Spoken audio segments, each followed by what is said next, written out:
If you watch Common Ground online, consider becoming a member or making a donation at lptv.org. Common Ground is brought to you by the Minnesota Arts and Cultural Heritage Fund with money from the vote of the people November 4th, 2008.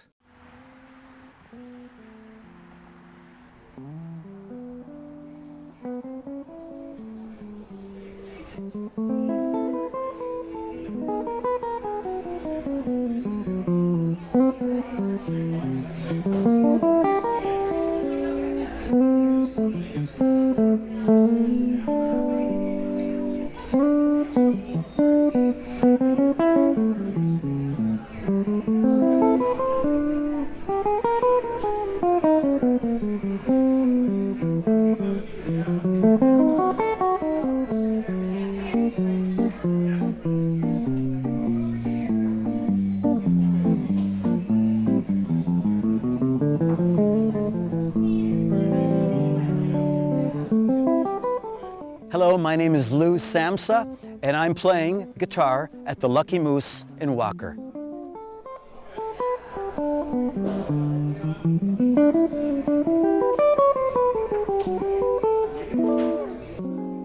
When I do perform these songs, as far as my thinking goes, I want to play these songs with lots of emotion, with feeling. When you know a song well, you can play with much more feeling. If you don't know it as well as you should, then you're worried about what the next phrase might be or exactly that next chord, and then that takes away from the feeling of music. To me, I can't explain the feeling I get out of music when I play. It's just wonderful. Sometimes I literally almost fall out of my chair. I'm so excited about it. So I know I'm very sensitive. If I go see a movie sometimes, I'm crying like a baby, and I think that shows in my playing. I think we all have this potential to feel this, but that's one thing I never did figure out for sure. Do we all have the capacity to feel music emotionally? Because sometimes you see people play, they might play one note and it might be like this, just one note. They're feeling that note, and then you get another guy that's just sitting there kind of stone-faced, so I don't know what he's feeling. And that's a saying that you hear many times. You can always tell a player, he might only play one note, but it reflects, that emotion is there.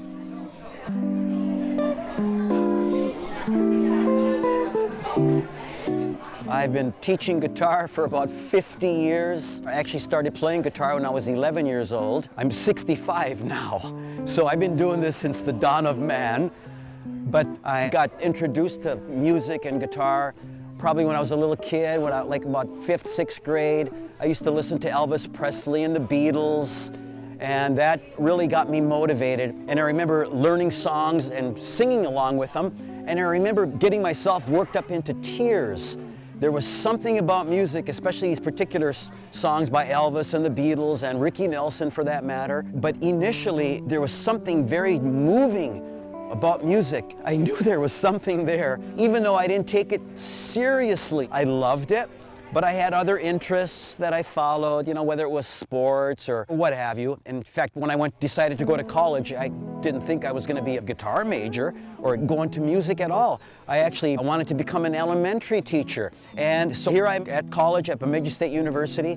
I'm actually from the Iron Range, from a town called Chisholm.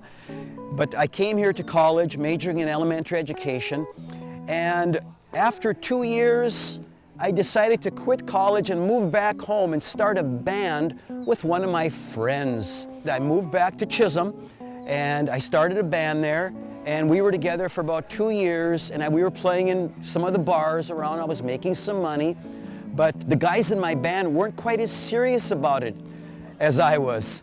So I decided to go back to college and finish my degree. But meanwhile, when I was in college, I met another guitar player. Actually, he was a bass guitar player. And so we started another band. And so here I am in Bemidji, going to school, but also playing in this band on the side. And at that time we were, again playing on the weekends. But meanwhile, I met a guitar player that moved into town here in Bemidji. Actually, his name was Kevin Daly, and I took lessons with him for a good year, and he basically changed my life. After I was with him for that year, I realized that I wanted more of this guitar business. So I still finished my elementary degree, and I also took up music. Now at the time they didn't have a guitar major here, so I had no choice but to do voice because you have to pick an instrument. So I chose voice, so I ended up getting a degree in vocal and elementary. Not to mention I was qualified to teach driver education, and I even have a degree in piano technology.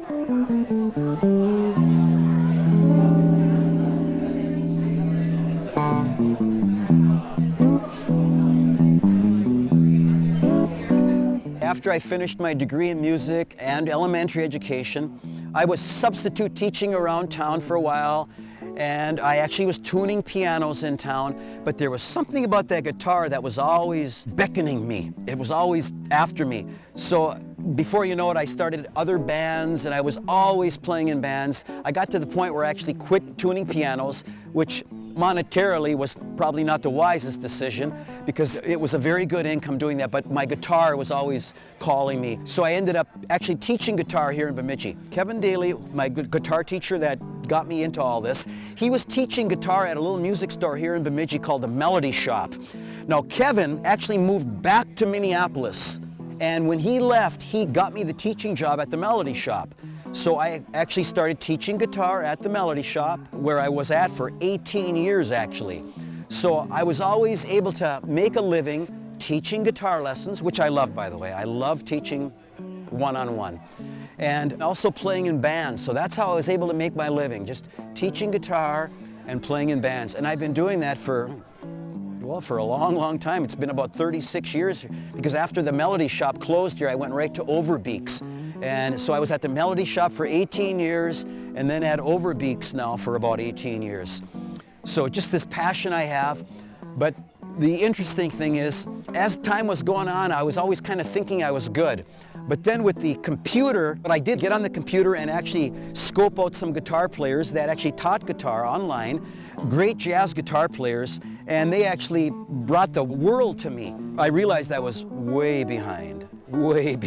So right now I actually practice about 2 to 3 hours every day, and I've been doing this now for about maybe 3 years now.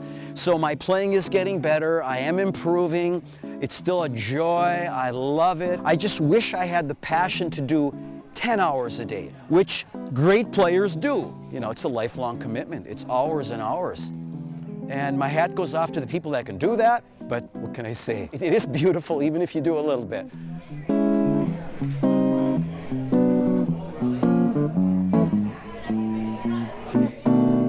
About a year ago, I played at the Lucky Moose Bar and Grill in Walker, Minnesota, which I actually do now as a musician. I play at restaurants, and I play at weddings, and at the Forest Edge Winery and Rutgers, different places like that. I do a solo performance, and I play a variety of music. In fact, I like to refer to myself as eclectic electric. I play a little bit of country, a little jazz, some blues, a little rock, a little bit of classical, just a little variety of music, which I love because it brings out different emotions in me. Before I did this solo stuff, I played in bands for 35 years straight, basically, pretty much every weekend. But it wasn't until I was about maybe 55 years old where I started doing solo work, which I really love, probably because it's enough to just take care of myself, let alone worrying about 3 or 4 other bandmates. I've got plenty to worry about with just me. But I will say that being a solo guitarist, you really have to know your songs well. Because when you play in the public, you never know who's there. There might be some music professors there. There might be people with cameras there. And I've learned in the past that I didn't know my songs as good as I should have, because there's more pressure that's involved, and it's easy to mess up. But I know this about myself, that if I really dig in and practice, like you should, you get to the point where you know that song so well that even if you get distracted, the song can still flow, because this muscle memory, and it's so locked in your head that even though you get distracted a little bit, you don't fall apart. You can just keep it going. So for myself, I'm sure everybody's different. For myself, if I know the song real well, that gives me the confidence. And when I have the confidence, I have no problem.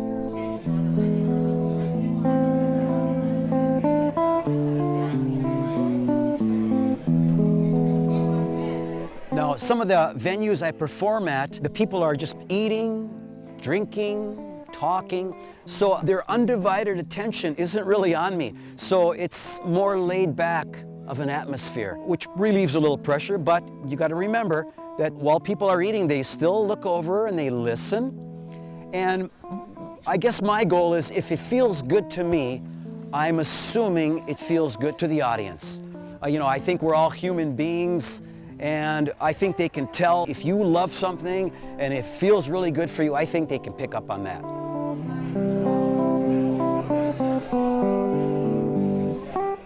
So right now I still teach private guitar lessons, still at Overbeeks, and also at the Bemidji State University, where I'm an adjunct instructor, and I still do my solo guitar work. And so this is what I do for a living, and it's wonderful. I've always loved sharing what I know, and I still love doing it to this very day. I love teaching guitar. When I give lessons, I'm hoping that the person would like to make guitar their career. This is the way I teach. I don't fool around. I'm not demanding. I don't get upset if they don't practice. All I can do is try to inspire them, get them excited about guitar, because you can actually make a living whether you play in the military, or if you're a studio guitarist, or if you play in a band, or if you teach private guitar. There are a lot of venues, options to make a living playing guitar.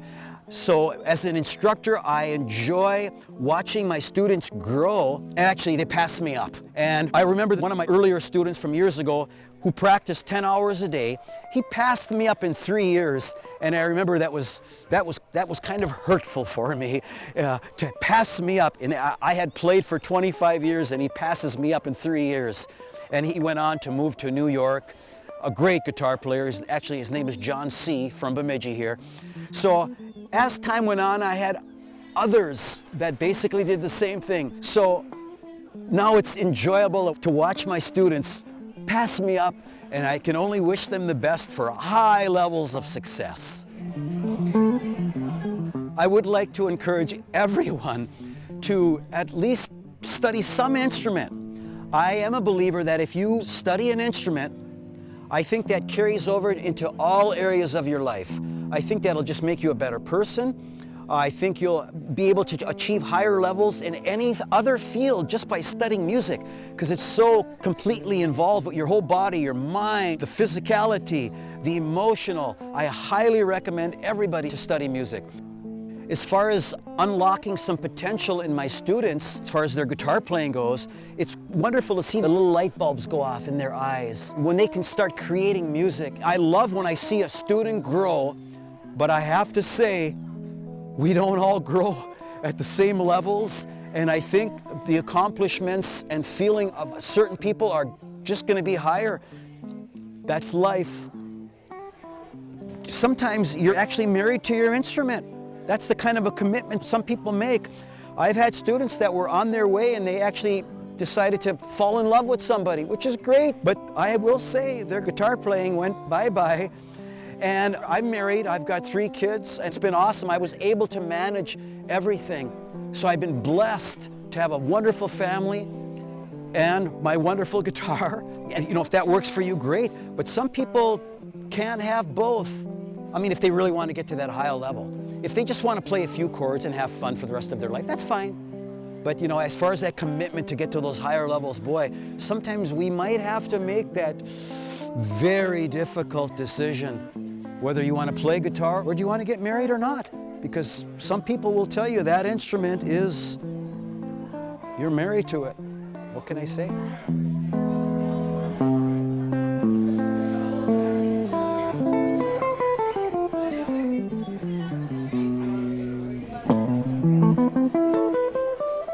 If you're interested in learning how to play your guitar at a higher level, or if you're interested in hiring me to play at a special function, you'll find me in the Bemidji phone book, Louis Samsa.